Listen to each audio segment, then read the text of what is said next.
All right, ladies and gentlemen, wake up. It is Sunday morning. Starting the show off about an hour later than usual. I think we're going to be stay doing in this time moving forward. Yeah. Yeah, we're going to Yeah, stay the in this 11 time slot. o'clock Absolutely. works. A lot of games to break down. Kind of a shitty Sunday slate. Nothing we could do about that. Thanks, Roger Goodell. We'll start with what just happened yesterday. As we all know, and we talked about on Thursday's show, Montez Sweat traded from the Commanders to the Bears for a second-round pick, and the Bears doubled down on that odd decision and gave him a 4-year, $98 million contract, 72 of those million guaranteed. He's going to average around $24 million per year. Overall, good player, not great player. A guy that was probably overdrafted a little bit. I think he came out of Texas A&M.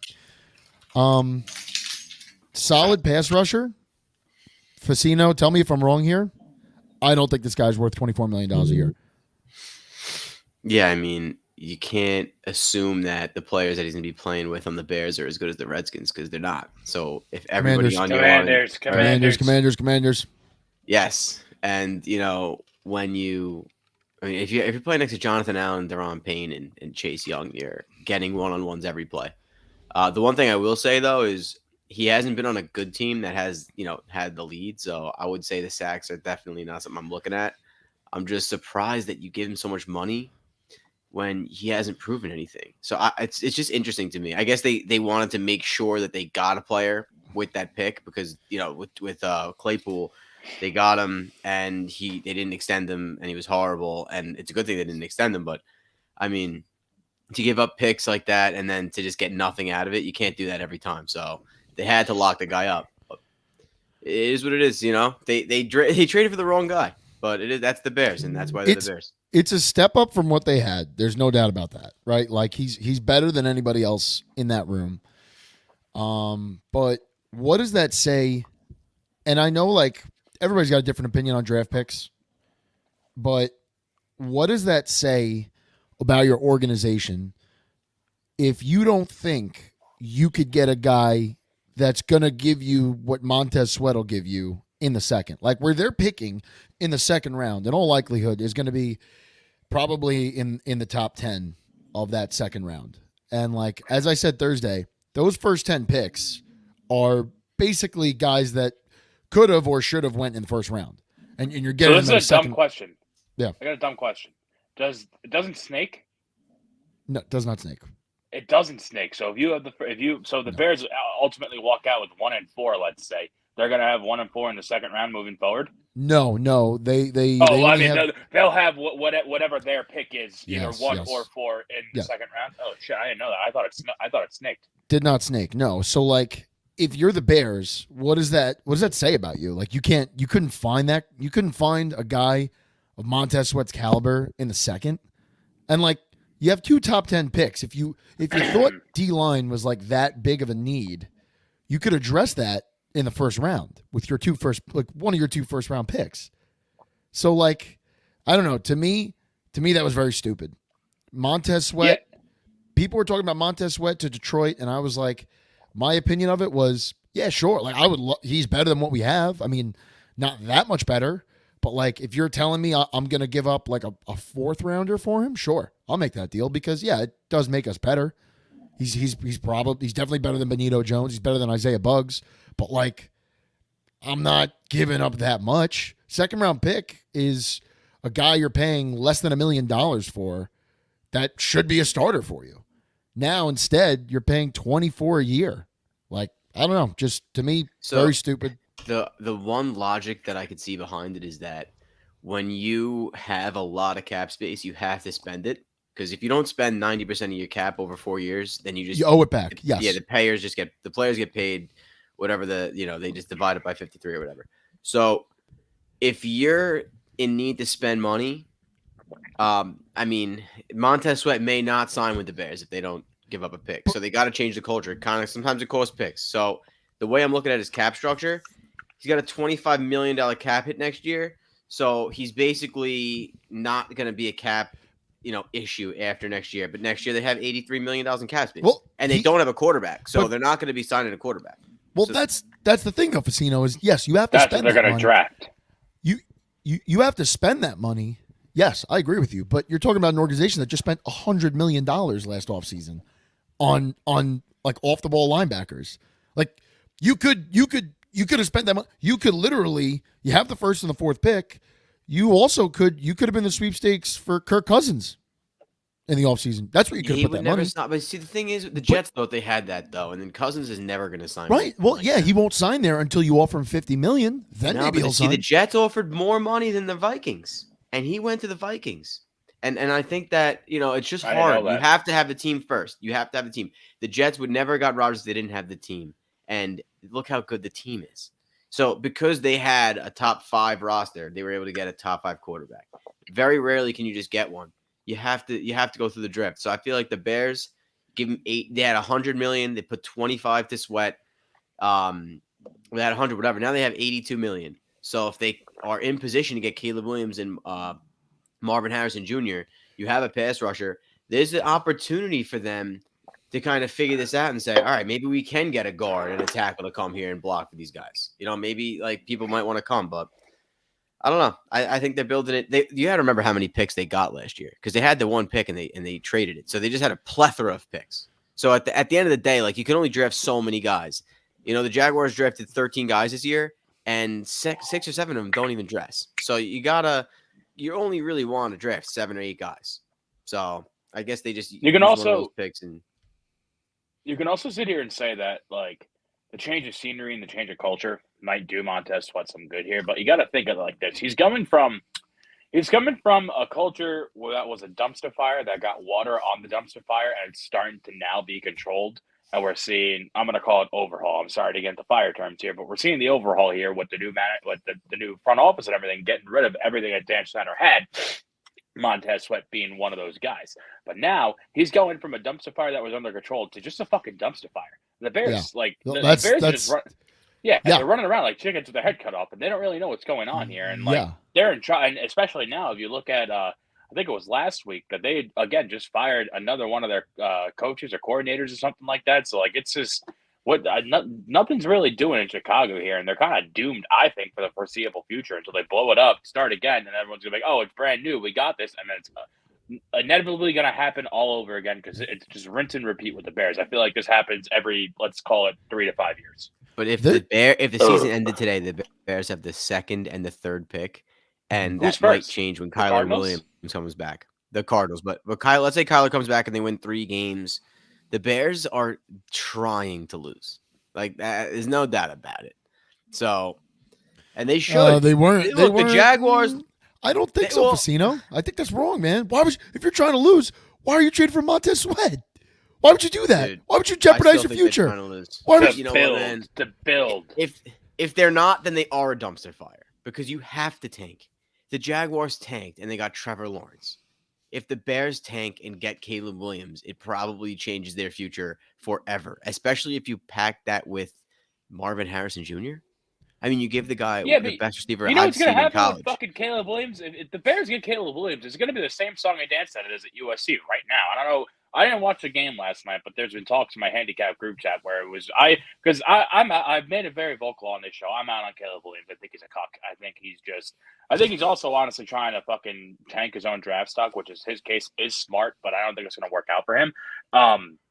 I think with this, like, it's going to be the same song and dance that he's at USC right now, where he doesn't have an offensive line. So sure, you got this high caliber quarterback, and it's going to be the same thing with Justin Fields and all these other top tier quarterbacks that you draft, and you expect them to turn things around, but they come to your team that's a fucking dumpster fire, and it all goes to shit.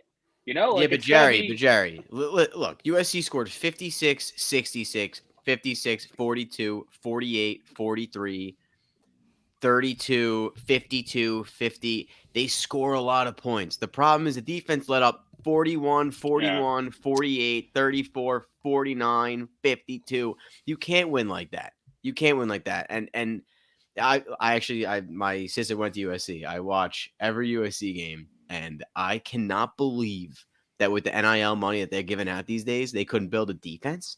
You have Caleb Williams. You can't get these guys to come to your team. That's Lincoln Riley, man. Like, that's It's Lincoln embarrassing. Riley. He's got the same. But you know what, though? But Vecino, like, okay, let's go through this box score from last night. You're playing Washington in your own fucking stadium, right? Washington's undefeated, but they've definitely shown some warts along the way. Yeah, that's great. 14 points in the first, 14 points in the second, 14 points in the third. What did USC do in the fourth quarter?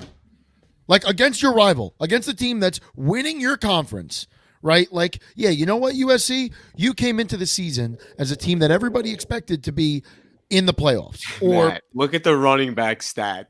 Look at the running back stats on Washington. Guy ran for 10 yards a carry 26 times. okay, but wait, it was like they weren't playing. It was like Caleb Williams scored, and then there was no one on defense. But Vecino, every single time he scored, Penix went down the field and scored. Where's the points in the fourth quarter? Where's the points in the fourth quarter? It's just there's no margin for error. Every time they scored, Washington scored the entire game. Eventually, you just run out of steam. Like, why can't our defense fucking stop a guy for 6 weeks in a row? It's hard, and I know that. You know, the Bears don't have a great defense, but every NFL defense is better than what USC has been putting out this year. Like, you have to expect that you'll get a stop every now and then. Like, it's been embarrassing. And if the defense was better, Caleb Williams would be the Heisman. He would win the Heisman this year if the defense was better, because it goes by record. You know, if they had one loss, he's the front runner. But instead, Michael Penix is the Heisman front runner because his team's 9-0. I think right now gambling odds has JJ McCarthy, but really, yeah. We'll see how that finishes. I don't. Let's see how that finishes exactly, but you know,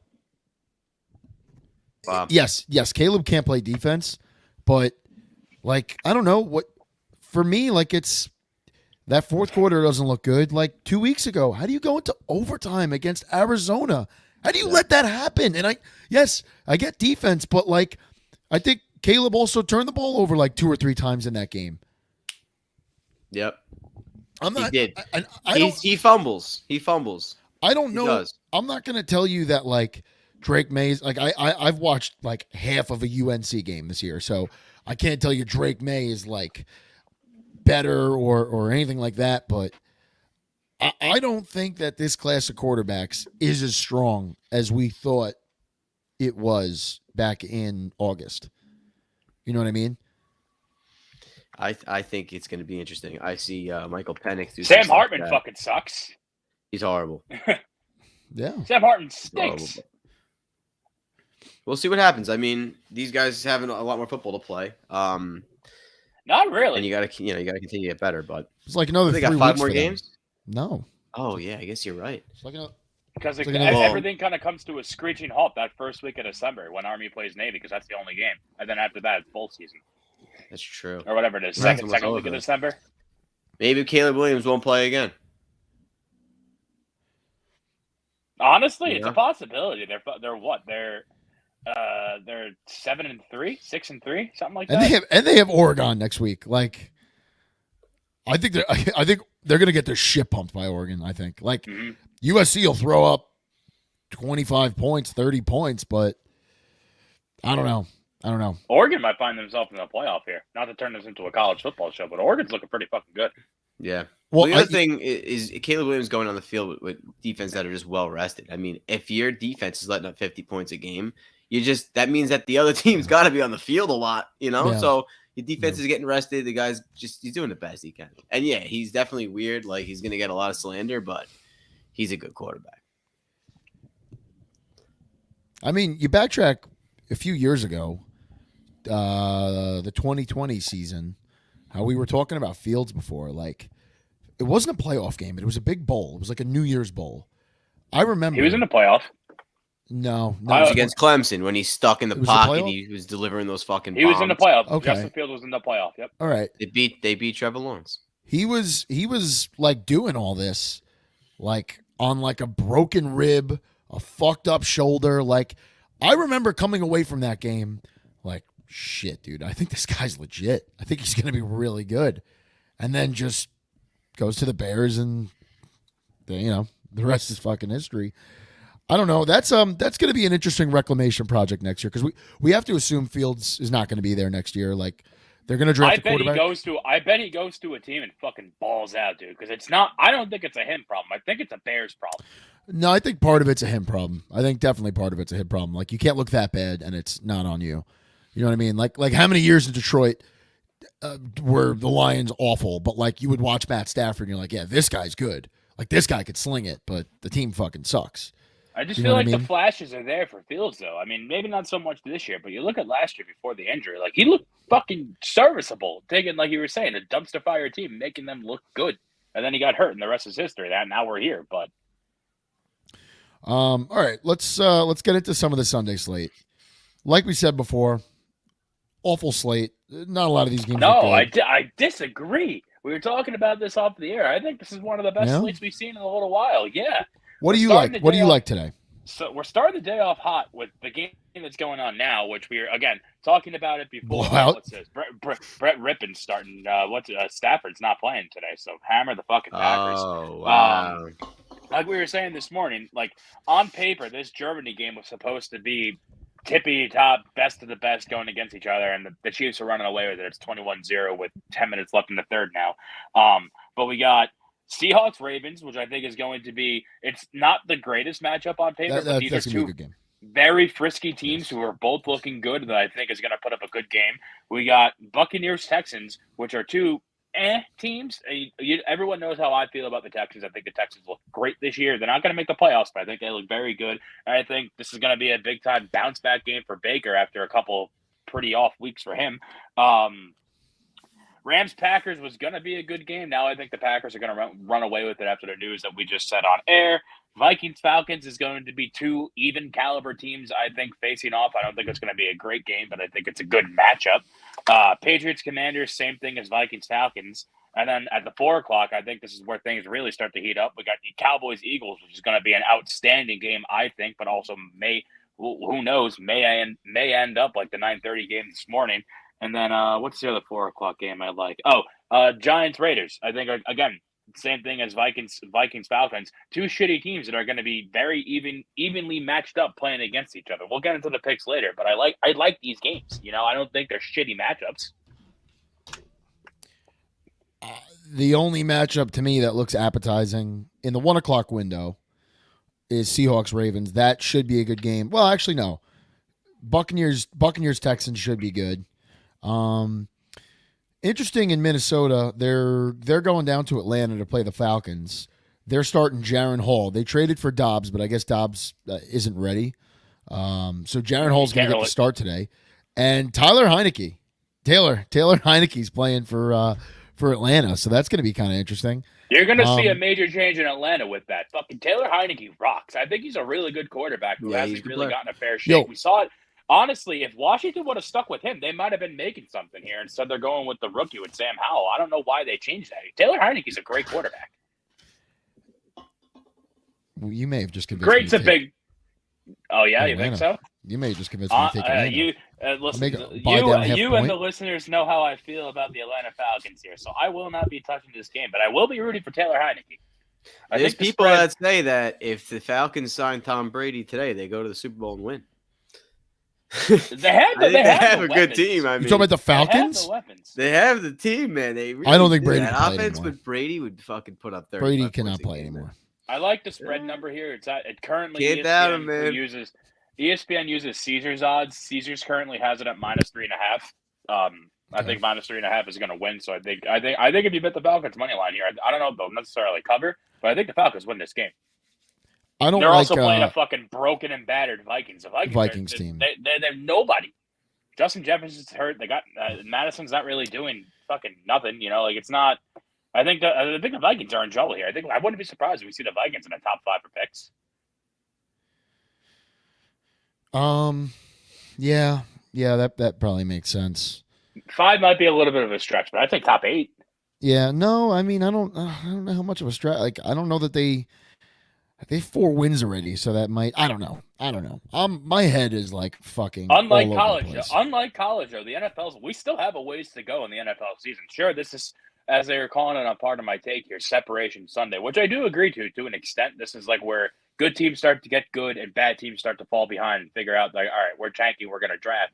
But I mean, 4 wins right now. If they lose out, they're going to be 4-12. Or whatever. Yeah, 4-13. That's why they got to 4-13. move the deadline back 2 more weeks. I Really agree. Stevie I think Mac. the Halloween deadline is fucked. Stevie Mac coming in here in the comments. Drake London's out. That could mess up the Falcons today. Yeah, that probably does scare me out of the spread. But I don't know. I probably just take a money line. But I feel like But you I could think buy behind him that down. though, that they have a ton of other weapons that aren't Yeah. named Drake London. Maybe they throw the ball to fucking Austin Hooper once or twice, and he Remember that guy shocks the Kyle world. Pitts? Maybe he could go for 100 with a real quarterback. Yo, I saw a tweet this week that was like, the Falcons used their second string tight end to throw the ball to their third string tight end in the red zone with Kyle And Pitts not- blocking. No, yeah, Kyle not- Pitts was blocking. The one thing Fucking Kyle Pitts doesn't do very well. Fourth overall pick, just doing nothing. I can't imagine it. This guy's gonna be better than Gronk and Kelsey. Nope. My boy Tony chiming in. What's going on, Tony? He's asking, how do we like the Cowboys upset in Philly? So Hate it. Sorry, Tony, we hate it. Tony's Fuck the Cowboys. a Lions fan. He's in South Jersey. Probably not too fond of the Birds. Yeah, I got to agree with my co-host here. I don't think the Cowboys upset Philly here. Listen, it could happen because I think the Cowboys and the Eagles are on the same tier. I just at that point I'm looking at the quarterbacks and Dak sucks. He can't hold the fucking candle to Jalen Hurts. You know who's fucking excellent? Who's on the Cowboys? Brandon Aubrey. Brandon Aubrey is their best offensive player that they fucking have, and he's a kicker. He's a kicker. Brandon Aubrey is single-handedly the reason why they beat the Jets so bad. They scored, I think, maybe 1, maybe 2 offensive touchdowns in their blowout against the Jets and the Giants. It was all defensive and fucking special teams.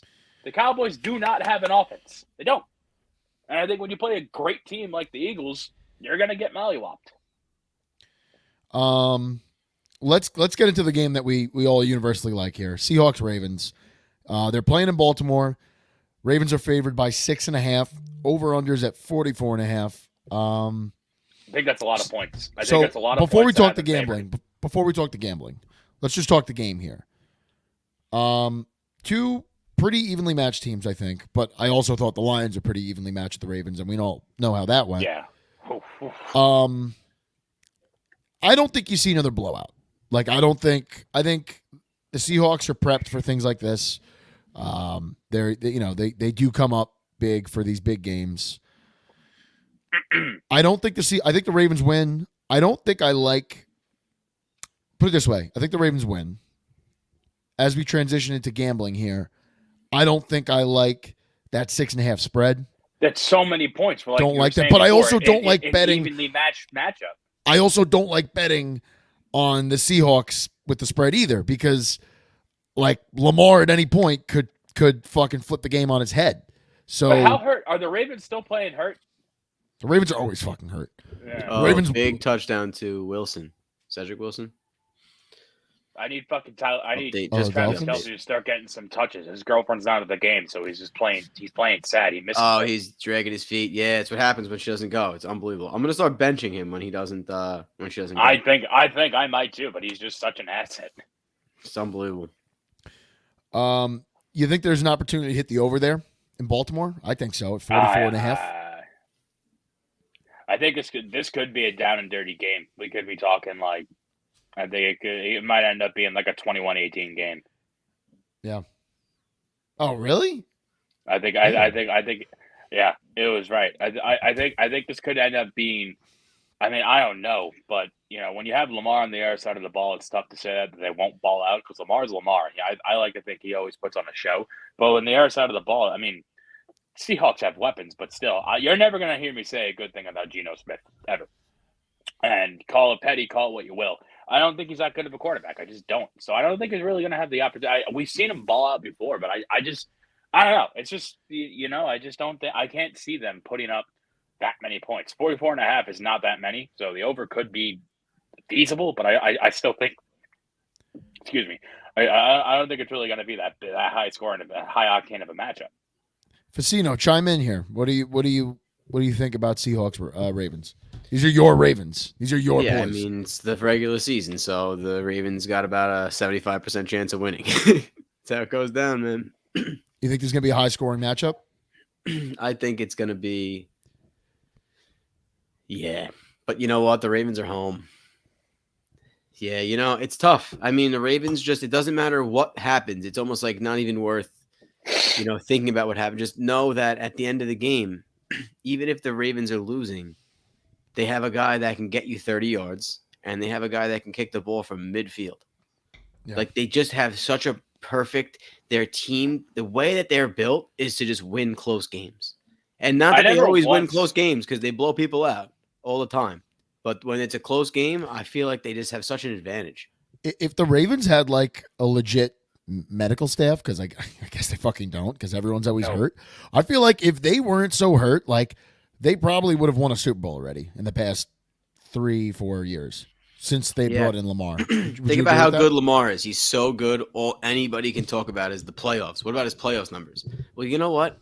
Most people that have something to say about Lamar Jackson, their team isn't in the playoffs to even have an opportunity to create a statistic for that part of the season. So it's very interesting. The only thing anybody can ever say about Lamar Jackson is that he loses playoff games. And football's a team game. Like, you gotta, like, the Ravens should win. They should have a Super Bowl. It just doesn't work out like that. Ask Jim Kelly. Well, that was always the story about Matt Stafford in Detroit. Like, can't win a playoff game. And then he goes to LA and wins the Super Bowl immediately. Yeah. And he was he had a game-winning drive in the Super Bowl. But he couldn't win a playoff game. Well, maybe your game plan was horrendous, and then in the second half, you gave the guy no choice. You can't put one hand behind a guy's back and ask him to win 3 playoff games in a row. I mean, how even Tom Brady, I think maybe 1 or 2 of his Super Bowls did he have to really throw for like 2 or 3 touchdowns every game. He didn't. That wasn't their formula, and that's never anyone's formula because, the name of the game is run the football. If you want to win a playoff game, you want to mitigate turnovers. The easiest way to mitigate turnovers is run the football. Yeah, absolutely. The other one we talked about, Buccaneers, Texans. Facino, I know you like the Bucks. I think me and Jerry are probably leaning Houston here. Oh, easily. Get off the tracks when the train's coming through. The Houston Texans are a great football team. You heard it here first. I wouldn't say great. They just lost to right, Panthers. Great's a bad word to use. But I had this conversation back in August when I was at a Metallica show with my cousin. One of his boss is from Houston. He's a Cowboys fan, but he's from Houston and he hates the Texans. And me and my cousin were both talking high on the Texans at the time and said, "Listen, you're going to be surprised with what they're going to be able to do for the season." And the fact that they're able to do what they're doing with, like, I guess you can call him a fucking B squad thanks to CJ Stroud. CJ Stroud's the real deal. This guy's great. I just picked him up in fantasy. No one had him. I was like, all right, fuck this. So, well, you know what? He's still a rookie, and the Buccaneers, Todd Bowles. The one thing about him is he's going to put your head in the blender. So, if you think about that pass rush and the linebackers and the defense that the Bucs have, I think that it's going to give CJ Stroud a little bit of trouble. But I still think CJ Stroud is going to be a good player. I just think, once you get into that midway through the season, like it happened with Cam Newton, he was throwing for like 400 yards a game to start his career. And then slowly they kind of figured him out a little bit and he had to figure out what his real game was. Like, do I throw it down the field every time? Maybe not. Maybe I run the ball here. Maybe I, call different, audible to line of scrimmage. So I think CJ Stroud is going to wind up going through that for a little bit of time here. And then I think a part of the conversation, though, is also that people don't really take the Texans too seriously. Obviously, you're going to game plan week to week, and obviously wins are never guaranteed. But they're still the Houston Texans on paper, So to go into a game, especially as a fan, say, we're playing Texans this week. Force of habit is going to be, we're going to walk all over them. But now it's not really the case. Yeah, I like Stroud. He had a bad week last week, and I felt it because I threw a lot of money on Houston. And one of my fucking dumbass friends, I was at a wedding, and my boy Skunk leans in my ear at the after party, and Skunk is like, he was telling me, he just goes, Panthers +3 tomorrow. And I said, shut the fuck up, Panthers +3 tomorrow. They suck. They can't buy a win. Well, they fucking bought a good win against the Texans. It was in their own stadium, but like that still shocked the shit out of me. Stroud had a bad game. That whole team had a bad game. There's a lot of learning on the fly over there in Houston too, right? Like we just said, Stroud's a rookie. D'Amico Ryan's a rookie head coach. I think he's so far, like, I think he's coaching out of his fucking shoes right now. Like, I don't think anybody expected people who are writing him off. Yeah, absolutely not. Yeah. So we'll see, man. If Todd Bowles, like we talked about Todd Bowles, this guy knows how to run a defense, no doubt. Knows how to run a stingy, hard-nosed defense. We saw that in New York for so long. If this guy could fucking figure out what to do with an offense, he'd probably still have a job right now in New York. Like he probably wouldn't have been the de facto head coach in Tampa when Bruce Arians stepped away. And that's another thing too. I kind of feel like the Bucs should have hired Byron Leftwich instead of Todd Bowles. Yes. I don't know how you guys feel about that, but that's the most frustrating thing with Todd Bowles is like he has these vanilla offenses that like very up and down. I don't know. I'm not a big fan of him, but he definitely runs a nice defense. This is probably a game you're looking at the under. It's 39.5. I mean, dude, overs have not hit for fucking shit this season. Like, scoring is way down, and we could attribute a lot of that to just the poor quarterback play throughout the league. Like, there's obviously the great quarterbacks, right? Your Josh But even Allen. with the great quarterbacks, you look at the Bill. Like tonight. Take tonight's matchup for example. Tonight, the Bengals-Bills primetime Sunday night football game. In any world in the past 3 seasons since both of those quarterbacks have been in the league, that's an over, no doubt. And it's still, I like the over. If I win my 4 o'clock ticket, I'm going to take the over. 50.5. Oh, it's that high? I didn't know it was that high. I don't like that one bit. Yeah. But still, It should on hit, paper, but though, yeah, that's what I'm saying. But Yeah. even so, like, you look at these Bills games, you look at these Bengals games, even the Chiefs. Look at the fucking Chiefs. The Chiefs really haven't been hitting overs that much either. Like, it's just, I guess you could call. I don't know what you want to call it because you can't even just attribute it to the quarterback play because the great quarterbacks that are in that echelon haven't really been doing that either. Speaking of the Chiefs, Pat Mahomes just got his fucking shit pushed back in. Really? Yeah, and not for nothing, they totally hit him out of bounds. Yeah, there's no flag, right? No, they called 2 flags on the Chiefs. NFL officiating. 2 flags in the play. I love how both the against the Chiefs. refs in this game are speaking German. It's actually hilarious. No, they're First, not. the first it was on the first touchdown the Chiefs scored, the one that they called back on that first opening drive. The ref was making the announcement in German, and I forgot who's on the call for the game on NFL Network, but he was like, I guess we're gonna need some hooked on phonics for this game. They're speaking in German. And I'm like, oh Jesus Christ. But then after that they started talking in English. It's broken English, but they're speaking in German. What? Like Travis Kelce's like broken a decoy. English?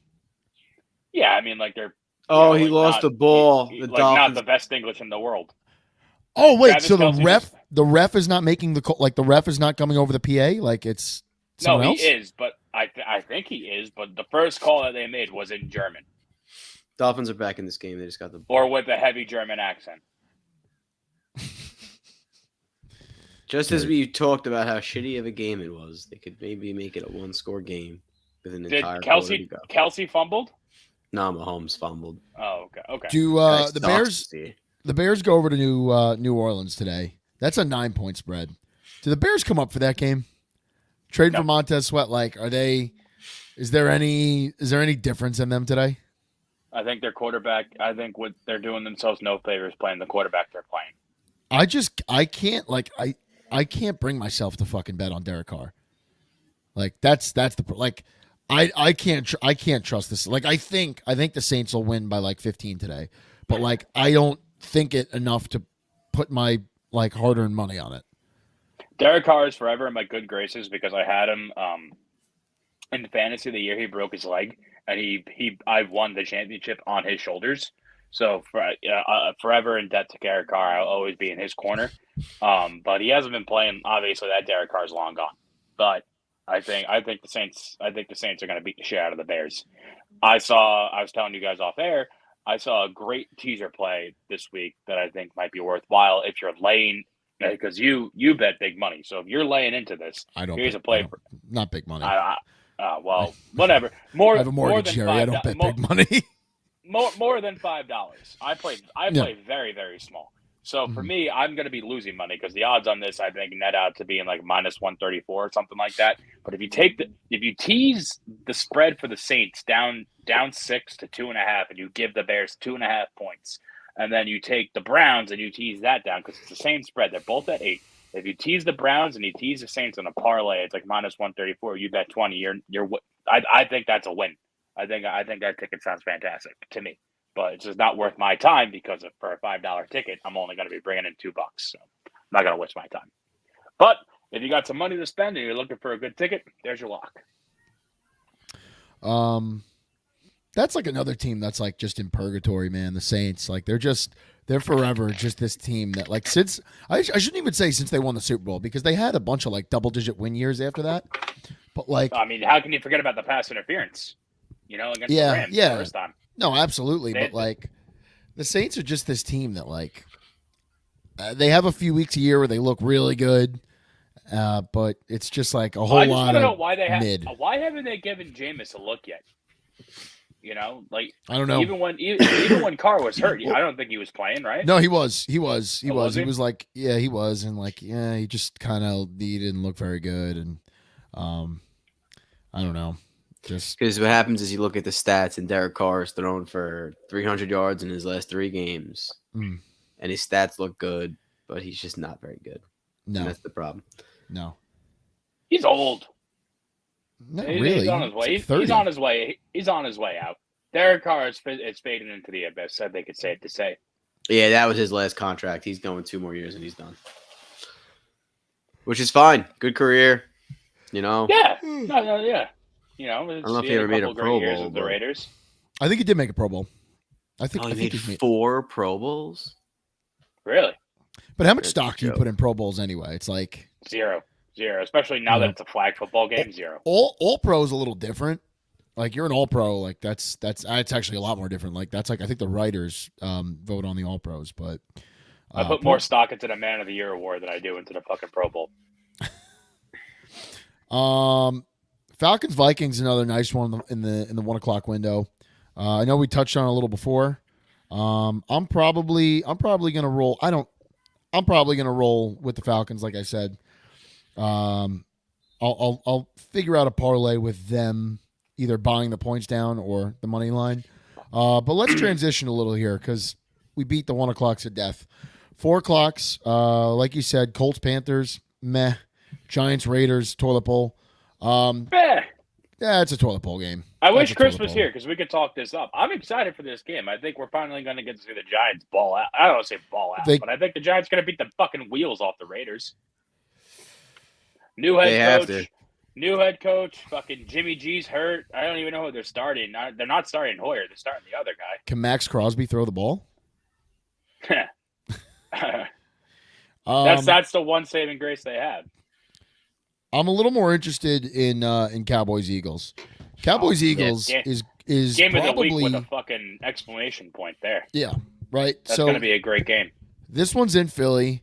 They're going to meet again. Obviously, they're division opponents. But this is the first game. This is I wouldn't even say this is a hot take. I think that this is the first of 3 meetings this year between the Cowboys and the Eagles. You're going to have the 2. Obviously, in the regular season. Not a hot take at all. Not a hot take at all. They're going to play in the divisional. Yeah. Because I think the Eagles are probably going to take that 1 seed. I could see the Cowboys. The Cowboys will be that first wild card team. They'll be the 5. Which, you know what I was thinking about? I think that with the playoff seeding, it's kind of off topic, but it's relevant. Like, I think the playoff seeding needs to change. And what I would do with the playoff seeding is I would, like, if you win your division, you're in the playoffs. No doubt about it. But I think that it should be brought down a little. Like, it should be purely like it should be based off record. It should be based off record. So, like, a team like the Cowboys, that team's there. What are they right now? The Cowboys are 5-2. This is probably a team that's going to end the season like with 11 or 12 wins, and they're like, or maybe not 12, but I could see them like winning like 11 games. The Eagles are probably gonna win like 15 games. Like the Cowboys are gonna have to travel to like, like the Buccaneers or the Saints. There's like a team that's gonna win like 8 games and back into the playoffs because their division's awful. You know what I mean? Like you should. I'm not saying that if you win your division, you should be in, but that doesn't mean you should host a game. Hosting a game should be purely based off record, in my opinion. I want to say they should do it like the NHL does it, but that's just going to warrant more games, and that's not feasible for the NFL. Oh, just getting rid of divisions and just like going off conference? No, not even. Yeah, yes and no. Have the overall picture be off of the conference, but then like in your division, like if you look at the way the NHL does their playoff like setup, it is kind of within the division, but like also not really. Like there's 8 spots per conference, and there's 2 conferences obviously, and like it's kind of like I believe there's 2 divisions within each conference, so it's a little different where the NFL has 4. So it's a little like I was saying, you can't really do it, but to have it like lined up like you were saying before, looking at the overall picture as opposed to just straight up divisional, I think would go a long way to your point. But it's going to be kind of hard to do because the NHL does a 16-team playoff total, and I think the NFL does what? 14. 14. So if he scored a touchdown, who did? Fuck. Miami. Yep. If the Chiefs give this game up, that's fucking pathetic. They have a game. That is so pathetic. What's the score now? 21-7? 21-13. 21-13. It's about to be 21-14. Yeah, 21-14. Yeah, no, we got a game here. 100%. Throw the ball to fucking Travis Kelce. I don't know where my pen went. Oh, here it is. Dude, the Chiefs can't cover a fucking... These idiots can't cover a fucking spread either this year. They're like one of the worst teams to fucking bet on. Yep. Because they're so high. Like I don't want to say they're high, but like Vegas gives the Chiefs they deserve the credit, but Vegas gives the Chiefs these insane spreads. Today it'd be damned because the spread was only 1.5 today, but usually you see the Chiefs spread at like 6.5, 7.5. Like they're usually pretty hefty spreads. So yeah, but I feel like in the past that was like they were still getting that. Like this is their second Super Bowl they won. Like they were getting these spreads last year, the year before. Like they're not the same team, man. I genuinely think he doesn't have weapons. I've been fucking standing on my soapbox saying this all season long while we've been doing the show. Pat Mahomes doesn't have a weapon, and he said it last week too. Is that they shut down 87. When you shut down 87, we kind of can't really do too much about it. So like, I think we're seeing that today because obviously Kelce has like 10 yards right now. I haven't looked at his official stats as of like currently, but like he's not. I think Mahomes learned from his mistakes last week where like Travis Kelce has been the focal point of that offense all season long. And I think now he's trying to spread the wealth a little bit more. Jared McKinnon had a touchdown. I forgot who scored the first one. But he's spreading the ball a little bit more, and he's not just throwing to 87 the whole time, which is good for them, bad for fantasy owners like myself, but also at the same time, like it's kind of going to help them. And now they have they got what's his name back, Mecole Hardman. So hopefully he gets into the fold there. I don't think he hasn't really been doing too much today, but that's going to help Mahomes, I think, really bring the offense, elevate it, so to speak. Yeah, Pacheco there too. But I think they're gonna be one and done in the playoffs. I don't see it with this team. Like then who do you have coming out of the AFC? Coming out of the AFC? The New York Jets. Okay, cool. Moving on.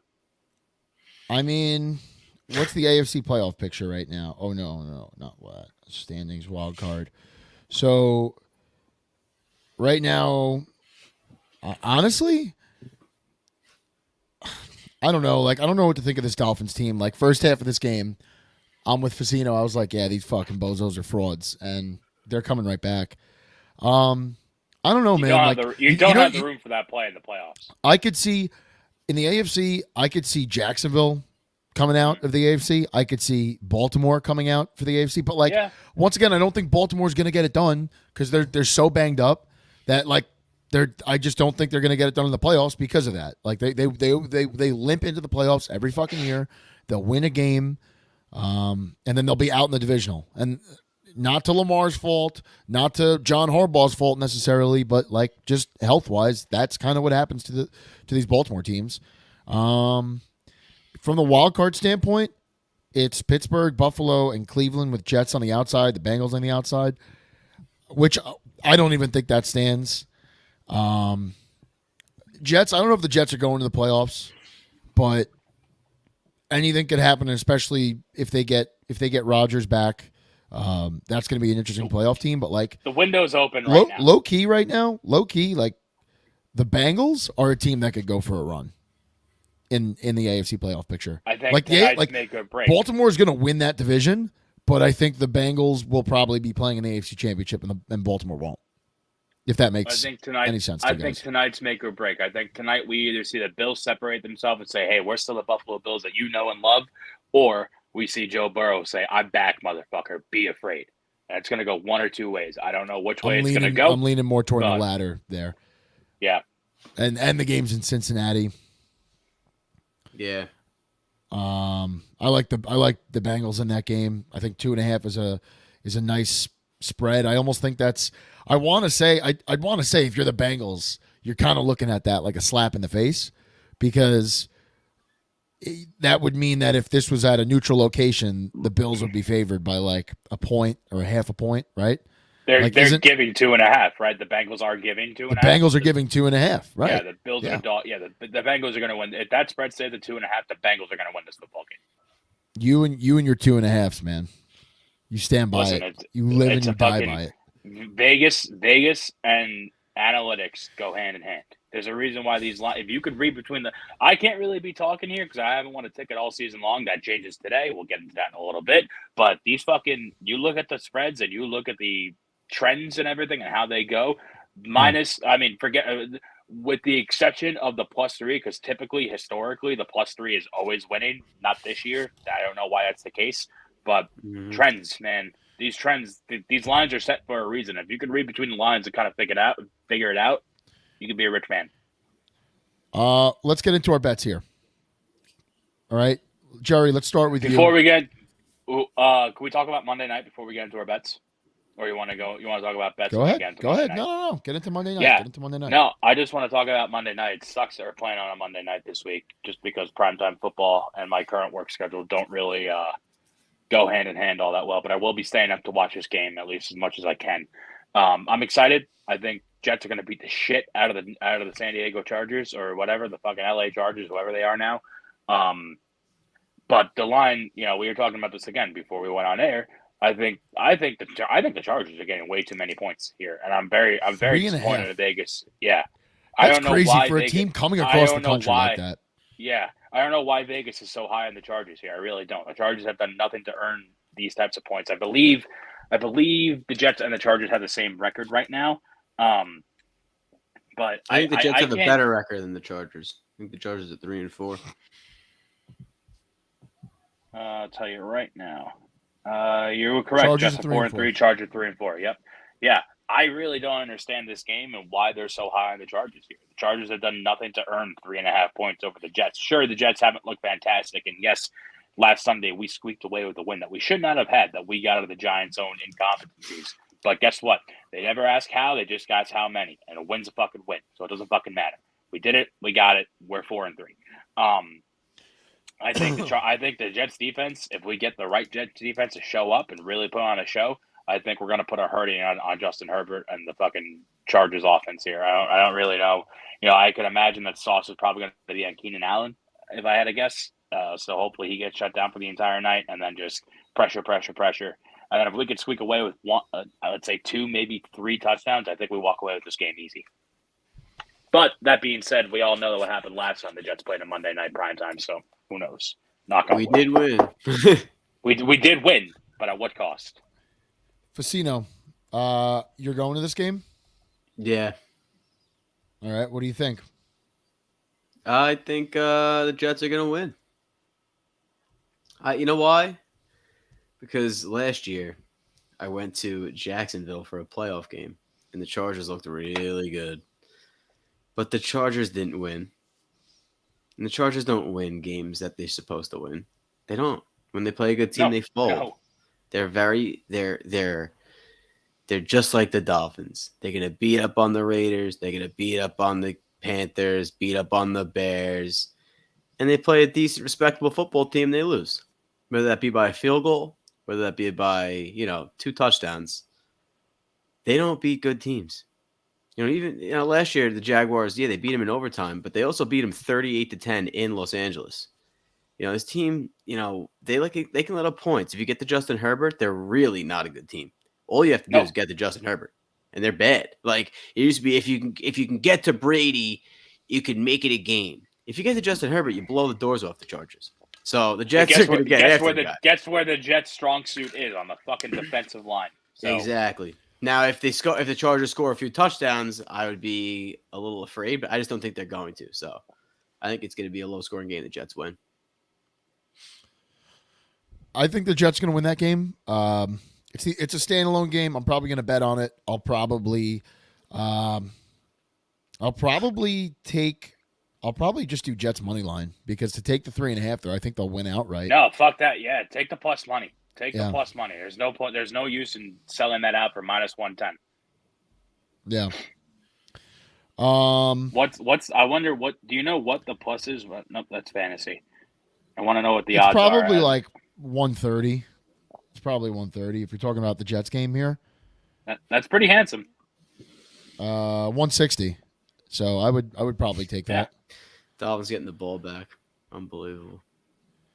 Take that and buy the over down to 35. Bang. That's a nice little same gamer for you. I don't know. I don't like that. Because that's a game that could be that's a game that could end like 17-10. So Jerry, tell us about your parlay today. You got Colts, Giants, Eagles, all money line. Here's a parlay for you tomorrow. Jets to the Knicks money line. Book it. Yeah. Yeah, Jets. All 4 o'clock window. Yeah, all 4 o'clock window today. We're enjoying the 1 o'clock. We're watching Red Zone, and we're meal prepping. The money goes on for 4 o'clock slate. We got the Colts money line. We got the Giants money line. We got the Eagles money line.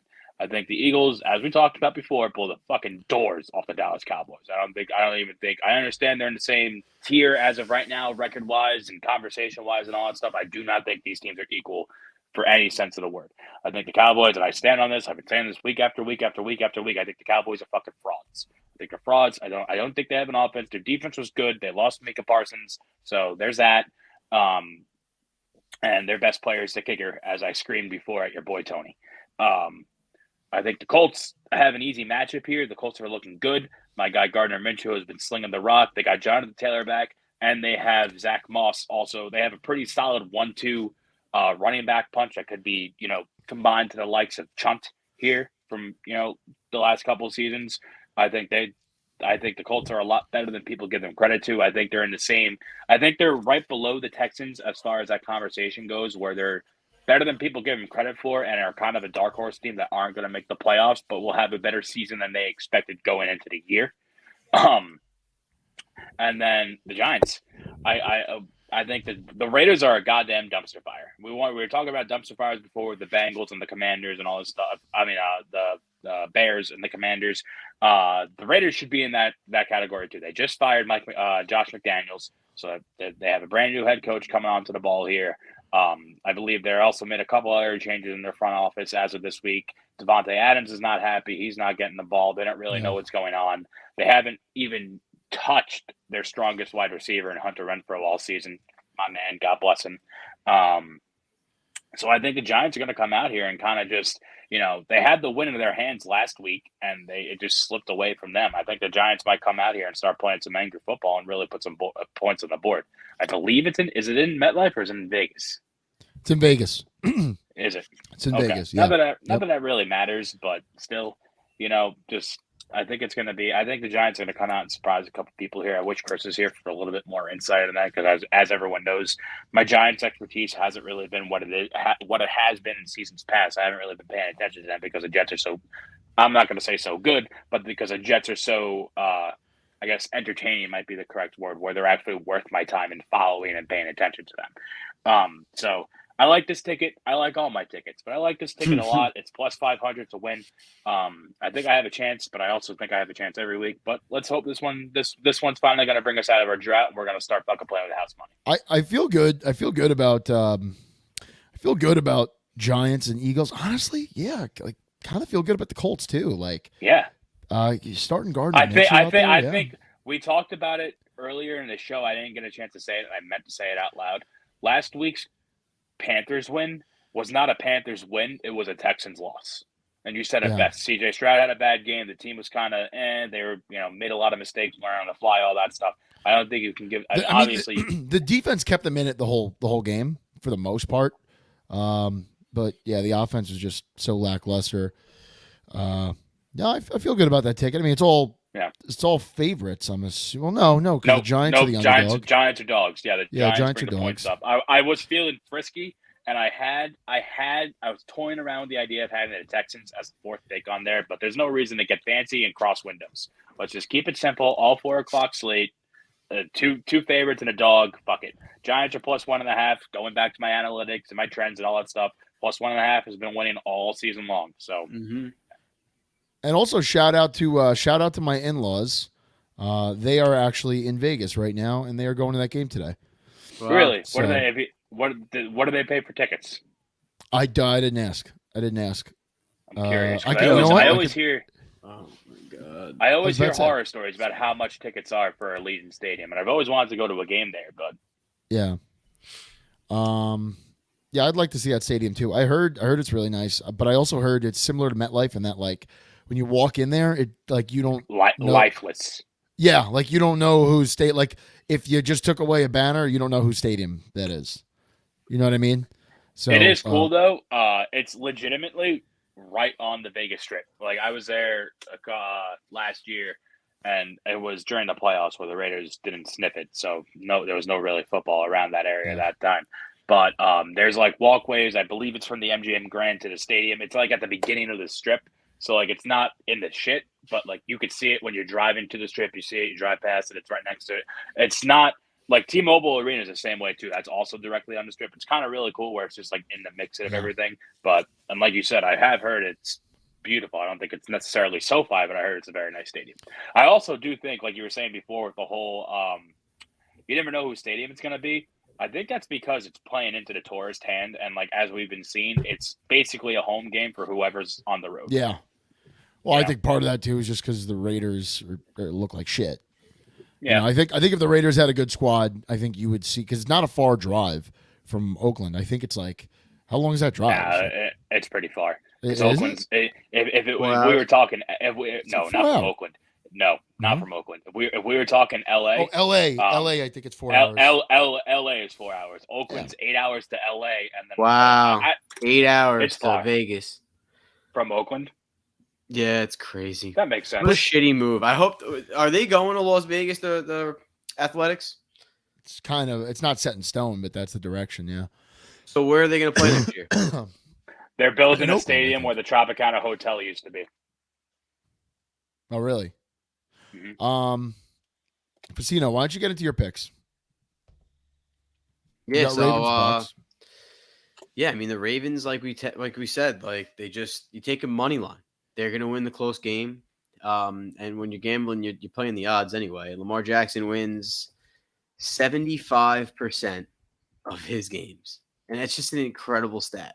So if it's the Seahawks, perfect. It's the perfect team to lose to Lamar Jackson. The Ravens get the 7-2. And then people maybe throw him in the MVP conversation because that's what he is. He just wins every game. 51 wins, 18 losses. I mean, I don't know anyone other than Mahomes have a better start to their career as far as winning games goes. I doubt anyone has. It's just incredible to watch. So, perfect week to take them money line, and then the Buccaneers. Like I said, I think that a good defensive coordinator, solid defense. A lot of this defense won the Super Bowl with Brady, and they let up 9 points to Mahomes. So, I think they're going to confuse C.J. Stroud. I think they're going to win a low-scoring game. I also don't think that there's really many fans that are going to be going to these games at this point. Like the Texans, maybe they have a decent crowd. I don't know how packed it'll be over there. So I think it'll be packed. I think it'll be packed. So? Oh yeah, 100%. We'll see. It's starting to become that part of the year where like teams start to kind of fall off a little bit, and the fans Separation kind of Sunday. start to give up. So we'll see who it happens to. Hopefully they get a crowd. Guys are young quarterbacks, and maybe there's some people that bought tickets already and want to see the game. But it's gonna be a good game.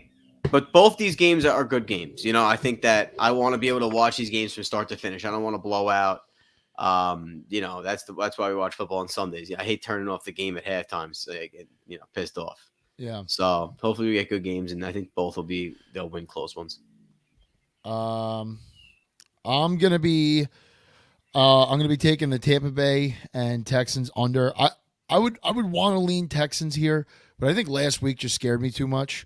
I like the under in this game because unders have just been hitting like normally I would never take an under of 38.5. But unders have been hitting like crazy. Last week, Houston could not get the ball moving. Maybe they move it better today, but we talked about Todd Bowles and his defenses before. Like, this is probably a game where the Tampa Bay defense shows up. I don't know that Tampa Bay wins, but I think that they'll keep Houston to under 20 points. I don't know how many points they'll score themselves, but like I could see this game ending like 19-17 or whatever, like 16-14, something weird like that.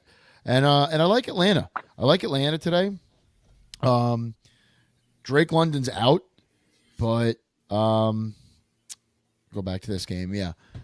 Vikings are kind of decimated. They traded off an offensive lineman. They just lost their quarterback. Jefferson, I believe, is still out. We're not going to see Jefferson today. Their leading receivers, TJ Hawkinson, a guy that can't get yards. Next week is 4. This is his 4th week on the IR. Okay. Rumor has it might be 6, but he might be back next week, depending on how he's healed up. They're playing with a leading receiver. Their tight end's the leading receiver.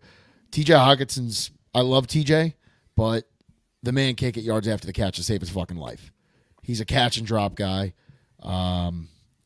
This is probably gonna. I think this should be this should be Minnesota's worst game of the year. The only thing that scares me is, did Taylor Heineke? He did play last week, right? He came in like the end of the game. He went 12 for 21. I see here, 175 yards and a touchdown.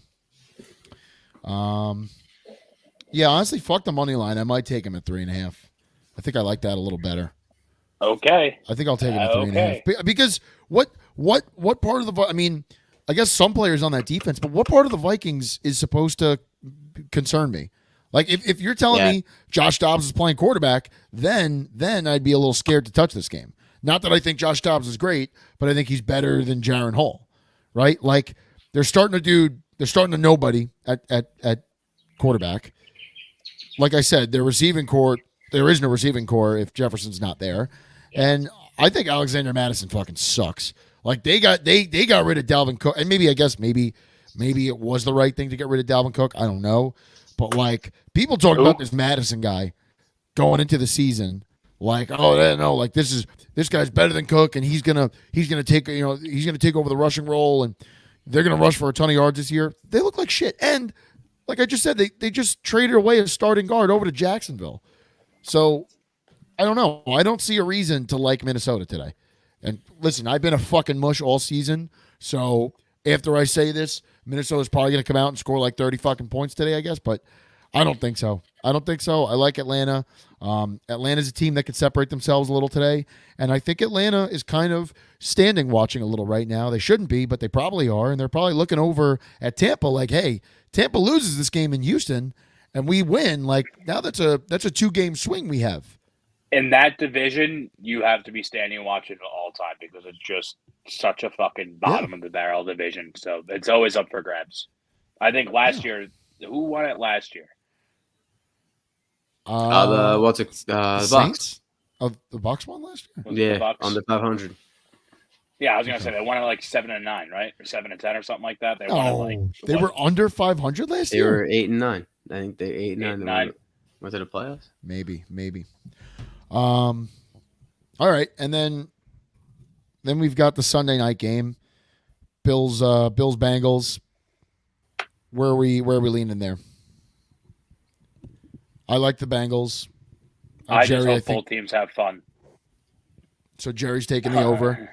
Facino. The Bengals. I'm looking at Brady went 8-9 last year. Embarrassing.